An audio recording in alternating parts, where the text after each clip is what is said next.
Right after I bought a house with a garden, my husband Justin and his mom, Linda, both grinning, told me my in-laws would be moving in with us. They said if I didn't like it, Justin would divorce me. If Linda came, her mean daughter would surely follow. They knew I hated this, but did it anyway. The daily harassment would continue even in the new house. I shuddered at the thought and said, "No, I don't want to live with you." Linda looked at me, raising her eyebrows. She pulled out divorce papers, already signed by Justin. She only cared about getting the house. Their plan had worked, which was terrifying. I struggled to hold back my laughter. Seeing me tremble with my head down, Linda looked victorious. I quietly signed the divorce papers, packed my things, and left the house I dreaded. On moving day, my ex-mother-in-law bombarded me with calls. "Have you realized yet?" she demanded, asking to meet and talk. That was exactly what I wanted. I would meet her and end this myself. I prepared for the final confrontation and headed to face them. My name is Julie. I work at an advertising agency. My husband Larry was introduced to me by Eric, a manager at a newspaper company. I couldn't refuse Eric's offer because I was in a weak position. I was 31 at the time, and after 5 months of dating, I married Larry due to his persistence. I ended up regretting this decision at such an important moment. I think my ex-mother-in-law, Olivia, planned to deceive me from the start. She seemed gentle and kind, but her attitude changed as soon as I married Larry.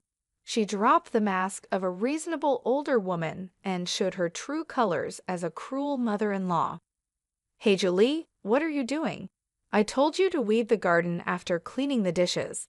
Not a day passed without her shrill voice echoing through the house. I felt exhausted every day. I could barely manage a sigh in response. After the wedding, I agreed to live with my in-laws because Larry insisted. His father had passed away, and Olivia, his mom, had been dealing with a leg injury for years.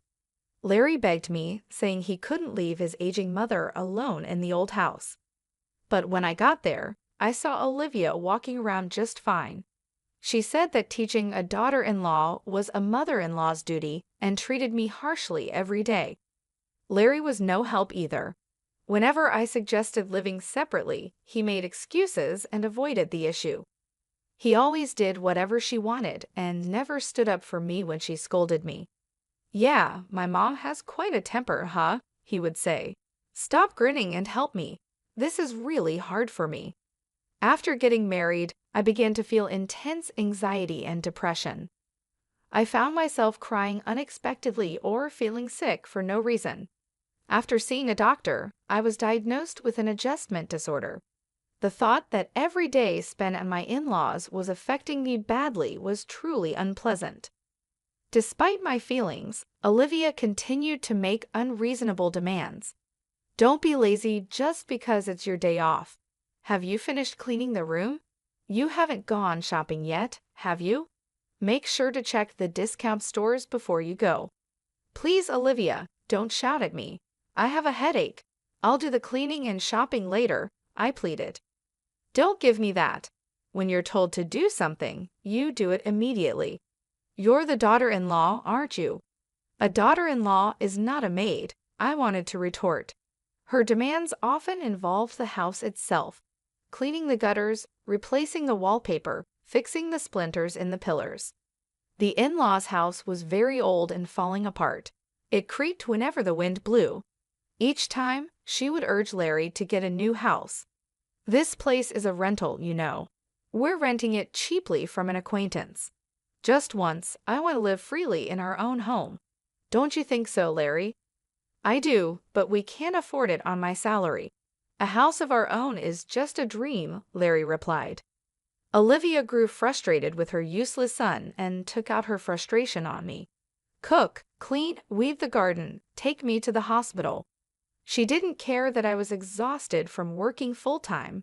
It was no wonder I developed an adjustment disorder. I couldn't help but think that every day. 5 months after moving in with my in-laws, a woman who made my miserable life even worse arrived.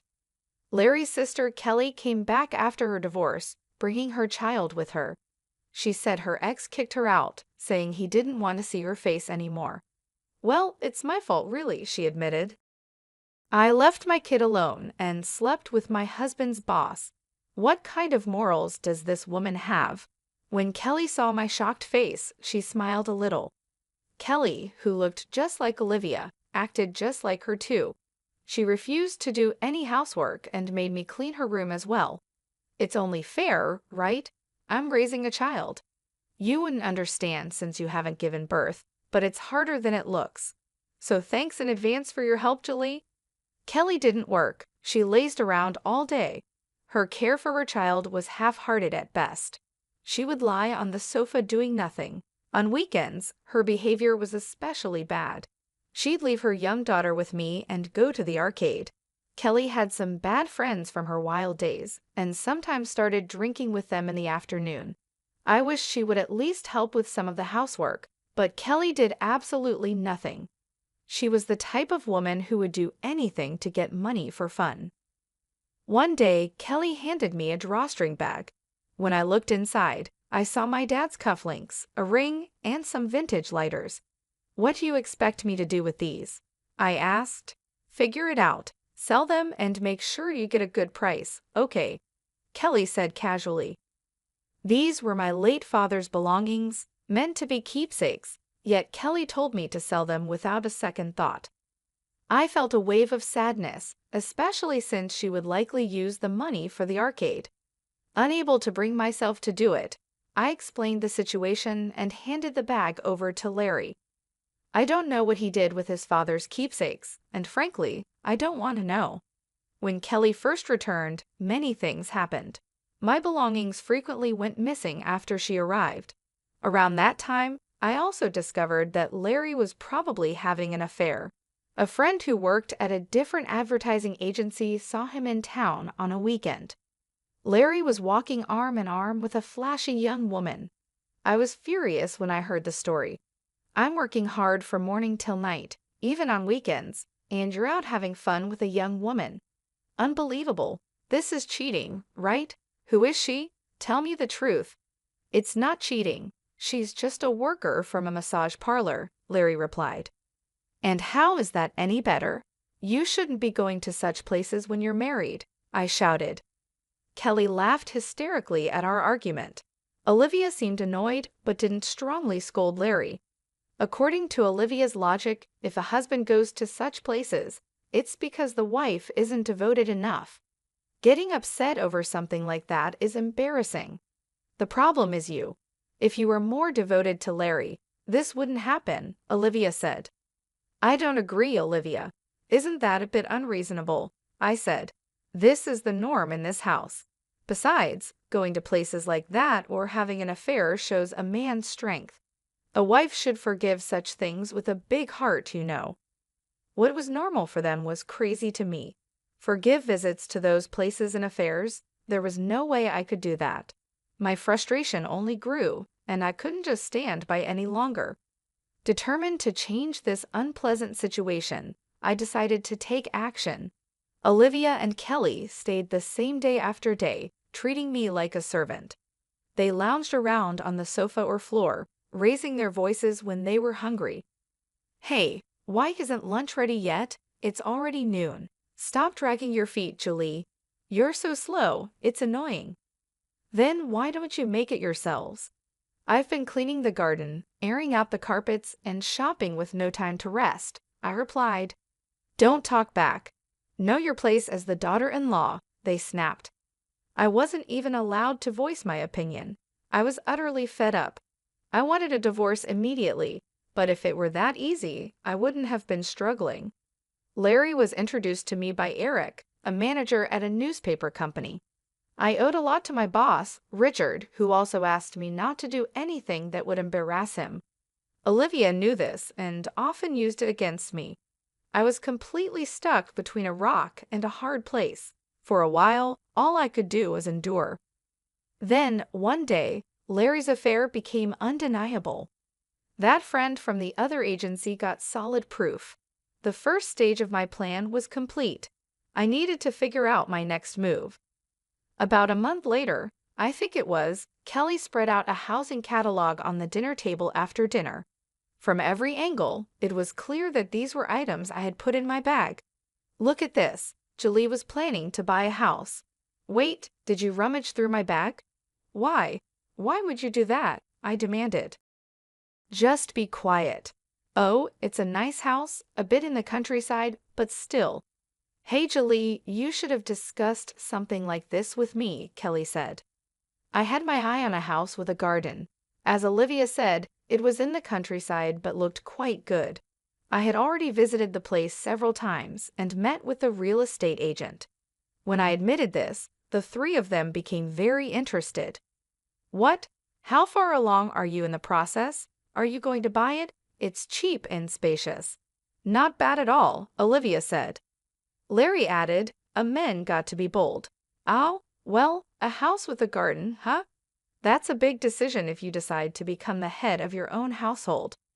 I'll support you, and I'll even help a little financially. Wouldn't you like to leave here and live with Julie in your own place?"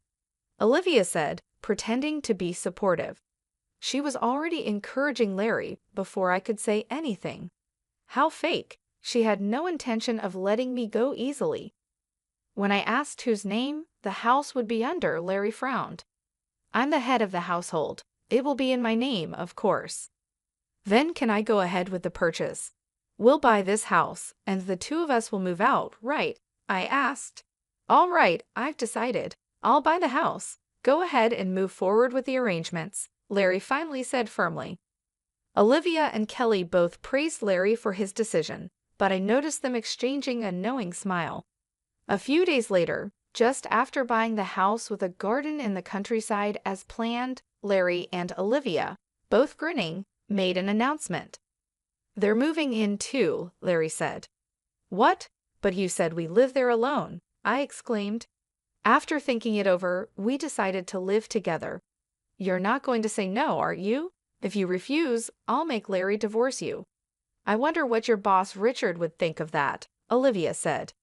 There it was, a cowardly move. If Olivia came, Kelly would surely follow. I shuddered at the thought of daily harassment continuing even in the new house. No way, I absolutely refuse. I have no intention of living there with you, I said firmly. You don't seem to understand your position, Olivia said, her eyebrows shooting up in anger, her face red, veins bulging at her temples. She pulled out divorce papers from somewhere, and Larry's part was already signed. Her face showed she didn't care about anything as long as she got the house. If you're really going to refuse, then sign here, she said. All right, I will. I'll sign. Let's get divorced. I've had enough, I replied. What?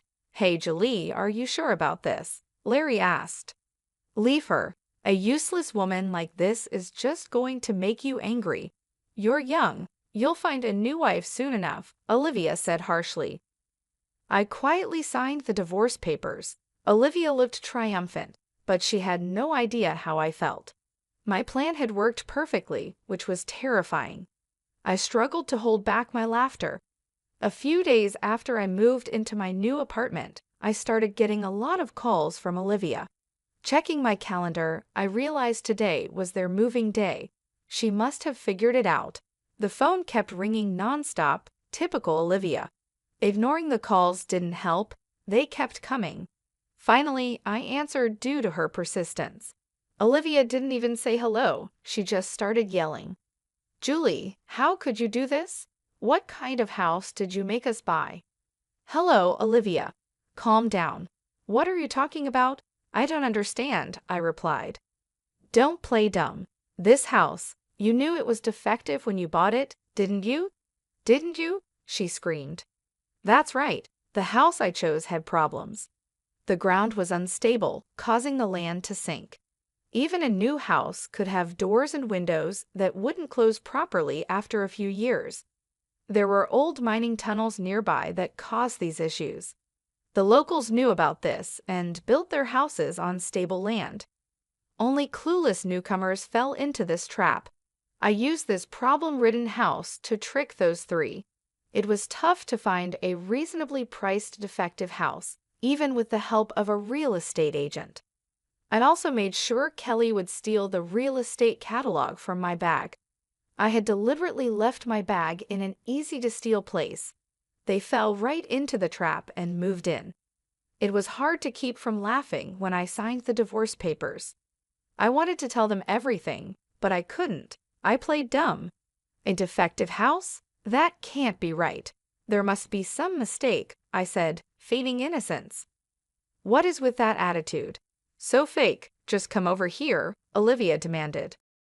No, honestly, I don't ever want to see you again, I replied firmly. What? What did you say? She yelled. There was no way I wanted to see that unreasonable family again. I told her I wouldn't meet them even if they paid me. Then Larry took over after she clicked her tongue. Julie, please think about our situation a little, Larry said. I could say the same to you, Larry. Did you ever think about my feelings? No, you didn't. I was always isolated, I retorted. I'm sorry. I'll apologize. Just tell me where you moved to, he pleaded. Why would I tell you that? If you showed up, I'd have to move again. I want to cut all ties with you, I said. The conversation went nowhere. Eventually, Olivia and the others started making even more outrageous claims. They said the divorce was invalid and that we were still family. I had 2 colleagues sign as witnesses and submitted the divorce papers to the city hall. They are valid, and there's no way it's invalid. How unreasonable can they be? Anyway, they kept insisting, just meet with us once, Julie. We need to settle this properly. Olivia and Larry were determined to meet and talk. I knew they would keep calling if I kept refusing. I had no choice but to meet them to put an end to it myself. Fine, I'll meet with you once, I said. Thank you, I owe you one, Larry replied. But I'll choose the time and place, okay? I couldn't risk being ambushed or followed. I needed to stay in control to ensure my safety. After making careful plans, I arranged to meet the 3 of them at a cafe. I arrived at the cafe 15 minutes late. Olivia and Kelly were already furious from waiting. Larry had a strained smile on his face. As expected, they were predictable. How dare you keep your elders waiting? It's so disrespectful, Olivia shouted. I don't want to hear about respect from you. So what do you want? I replied. What's with that attitude? It's infuriating. We're stuck with a defective house because of you. Take responsibility, Kelly chimed in. I told you, I don't know anything about that. You decided to move in on your own, didn't you? I responded. Olivia faltered, unable to deny that she and Kelly had willingly moved into the defective house. Their previous home was being renovated, so the only place they had to live was the defective house. If you're done, I have something to say. Olivia, I will be suing you for damages. Prepare yourself, I said. What? Damages? Suing? Why? What did I ever do to you? Tell me clearly, Olivia demanded. You mentally tormented me to the point of developing an adjustment disorder, I said, showing them a copy of my medical diagnosis. The 3 of them stared at it intently. Olivia's eyes widened. She probably never imagined I had been seeing a psychiatrist. You never thought about how much your words hurt others, did you? It was very painful for me. I felt nauseous and cried a lot. It was really tough, I continued. That's because you're weak. You were a lousy daughter-in-law and deserved it. Isn't that right? Olivia retorted. Calling me a lousy daughter-in-law repeatedly is slander. Slander is punishable by up to a year in prison or a fine of up to $5,000, I said firmly. What? That's ridiculous, Olivia exclaimed. What's ridiculous? I countered. Olivia didn't understand the seriousness of her actions. She had no idea how harmful her behavior was or how much her verbal abuse had hurt me. You also did other things that are punishable by law. You threatened me multiple times, saying you'd tell Richard about the divorce. That's extortion, I added. Wait, isn't that a bit exaggerated? Larry interjected. It's not exaggerated at all. By the way, Extortion carries a penalty of up to 3 years in prison or a fine of up to $5,000, I replied. I won't back down on this, I said firmly.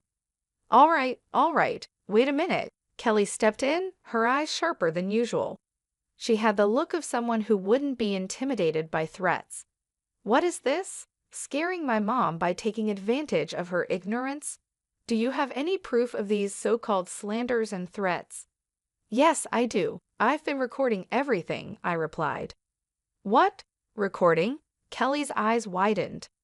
Yes, I've been recording with my phone's voice memo the entire time I lived at my ex-in-law's house. I have plenty of audio recordings, including data of Olivia's abusive language. Submitting this as evidence would confirm the charges of slander and threats. Did you really think I'd just take it? It's not just Olivia. Kelly, you're also guilty. You'll be held accountable too. What? Why me? What did I do? Kelly's voice rose in panic. Think about it. Haven't you committed any crimes, or are you saying you haven't caused me any trouble? Of course not. Don't be ridiculous. Kelly insisted she was innocent. I showed her the screen on my phone. Kelly's face turned pale. It showed her rummaging through my bag, nervously glancing around while searching the contents. What's that? How did you record this? Because my belongings frequently went missing after you arrived. Makeup, accessories, clothes, bags. I set up a hidden camera. This is awful. How could you do that? You're just a daughter-in-law. Unbelievable. Who's the one overstepping boundary here? Let me inform you about the penalty for theft: up to 12 years in prison or a fine of up to $5,000. I'll be contacting the police, I said firmly.